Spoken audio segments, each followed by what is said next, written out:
বিসমিল্লাহির রহমানির রহিম। হে সমস্ত জগতবাসী, আজ আমি শামীম আলী চিশতি আপনাদের সামনে কিছু আলোচনা নিয়ে আসলাম। সেই আলোচনাগুলো হলো যে এই পৃথিবীতে যে গুরু, মুর্শিদ, পীর, আসলে এক একটা ভাষা এক একটা। পীর কিন্তু মুর্শিদ নয়, আবার মুর্শিদ কিন্তু গুরু নয়। তবে যেহেতু তিনটা নাম, তিনটা কাম। দেখেন, পীর শব্দের অর্থ যদি আমরা খুঁজি তাহলে পাওয়া যায় কি? তাহলে পাওয়া যায় পীর জ্ঞানের বিদ্যা। বিদ্যা তো আসলে বয়সে বড়, তার মানে জ্ঞানেও বড়, যাকে জ্ঞানের বিদ্যা বলা হয়। এ হলো একটি বিষয়। আরও একটি বিষয় হলো মুর্শিদ। মুর্শিদ শব্দের অর্থ কি? মুর্শিদ শব্দের অর্থ একে বুঝতে গেলে বোঝা যায় মুর্শিদ, মোর যোগ সিদ্ধ মুর্শিদ।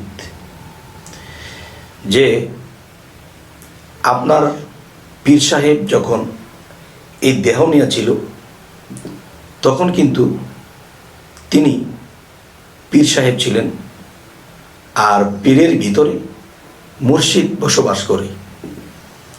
আর সে মুর্শিদ আত্মরূপে পীরের যে স্রোতটা আছে, পীরের যে বর্জকটা আছে, যে রূপ স্রোতটা ভক্ত যখন সাধনা করে এবং সাধনা করতে গেলে যখন পীরের রূপ স্রোতটা টানে বা ধ্যান করে, আর সেই পীরের যে স্রোতটা, সেই স্রোতটাই হলো মুর্শিদ, যাকে মোরযোগ সিদ্ধ মুর্শিদ বলা হয়। আচ্ছা, এই পৃথিবীতে কারো রূপের বা কারো স্রোতের, কারো বর্জকের ধ্যান করা যাবে না, একমাত্র মুর্শিদের করা যাবে। মোরযোগ সিদ্ধ, তার মানে মুর্শিদের রূপের সাথে নিজের রূপটা যখন একাকার হবে তখন এখান থেকে আরেকটা রূপ ভক্ত কোনো দিন দেখতে পাবে।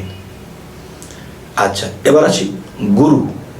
যে গুরু যে বিষয়টা, এই গুরু শব্দের অর্থ কি? গোর রুহ। গোর অর্থ অন্ধকার, রুহ অর্থ আলো। তাহলে গুরুর কাজ কি? গুরুর কাজ হলো একজন ভক্তকে অন্ধকার থেকে রুহের পথে আনা বা আলোকিত পথে আনা। গোর রুহ, অন্ধকার আলো। অন্ধকারে ধাবিত যেই মানুষগুলো পড়ে আছে তারা যদি গুরু মুর্শিদকে মানে, তাহলে সেই মানার মাধ্যমে দিয়ে একজন গুরু, গোর রুহ, একজন অন্ধকারের মানুষকে আলোতে টেনে আনার নাম, এটাই হলো গুরু। যাই হোক, এক একটা নাম এক একটা কাম, সবকটু মিলাইতে গেলে স্থান একটাই হবে। যাই হোক, আজকের আলোচনা যেটি হলো সেটি হলো, দেখুন, যদি আপনারা কেউ মুর্শিদ ধরেন তবে জেনে শুনে বুঝে ধরবেন।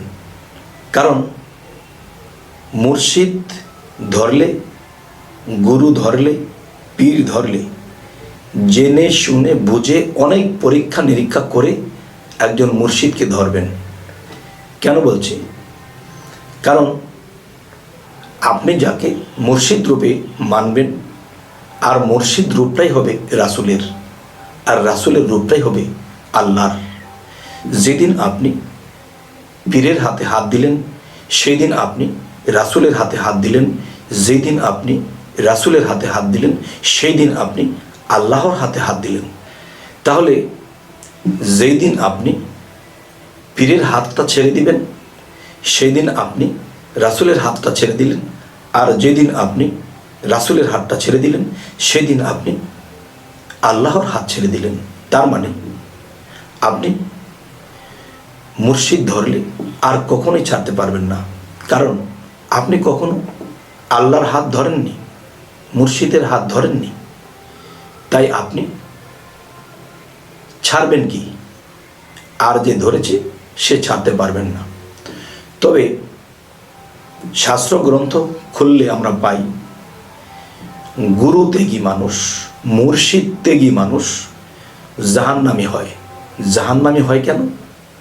যারা মুর্শিদের হাত ধরে আবার ছেড়ে দিয়েছে, তারা আল্লাহর হাত ছেড়ে দিয়েছে, তারা জাহান্নামী যাবে। আচ্ছা, এখন কেউ বলতে পারেন, আমি মুর্শিদ ধরেছি, বিশ্বাস করি, মুর্শিদ ধরেছি, আমি আল্লাহ পাবো, নিজকে চিনব। এখন মুর্শিদ আমি একটা বিশ্বাস করে ধরেছি, তার প্রতি আমার ভাব ভক্তি, প্রেম ভক্তি এসেছে।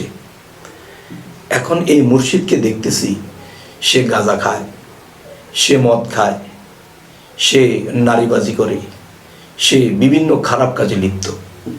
এখন যার গোডাউনটা খারাপে লিপ্ত, খারাপে ভরপুর, আমি তার কাছে ভালো কি পাব?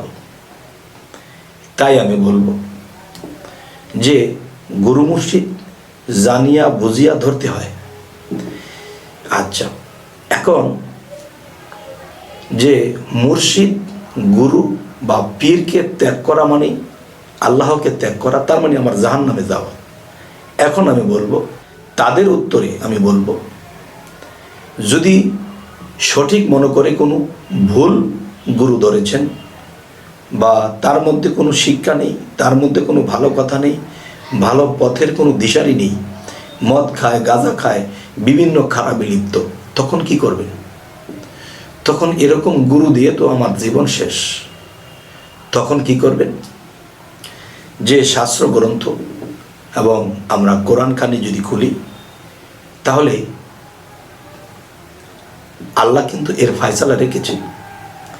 আমি যদি মনে করি এটা ভণ্ড গুরু, এই গুরুর পিছনে থাকলে আমার জীবন শেষ, তাহলে আপনি মনে যখন সাক্ষ্য দেয় না, যেই জিনিস মনে সাক্ষ্য দেয় না, সেখানে তো ঈমান নেই। আর ঈমান ছাড়া জায়গা থেকে আপনার জীবন নষ্ট করে কোনো লাভ নেই। তাহলে অবশ্যই ভালো একজন কামেল মুর্শিদ আপনারা দেখবেন, এরপরেই আপনি আরেকজন গুরুকে ধরতে পারেন। আর যদি আপনি বুঝেন যে একজন কামেল মুর্শিদ আমরা পেয়েছি, একজন ভালো গুরু পেয়েছি, ভালো পীর পেয়েছি, তিনি কামেল, তিনি চরিত্রবান, তিনির মধ্যে আল্লাহর শিক্ষা আছে, এরকম গুরুকে যারা ত্যাগ করবে তারা জাহান্নামে যাবে। তবে হে সমস্ত জগতবাসী, আজকে যে আলোচনাটি নিয়ে আপনাদের সামনে বসেছি, দুইটি সাইড কথা বলা হলো। যে আপনার চোখে ধরা পড়ে গেছে, আপনার মনে তার প্রতি ঈমান নেই, তাহলে এখানে আপনার থেকে কোনো লাভ নেই। আপনি একজন কামিল মুর্শিদকে অবশ্যই ধরবেন।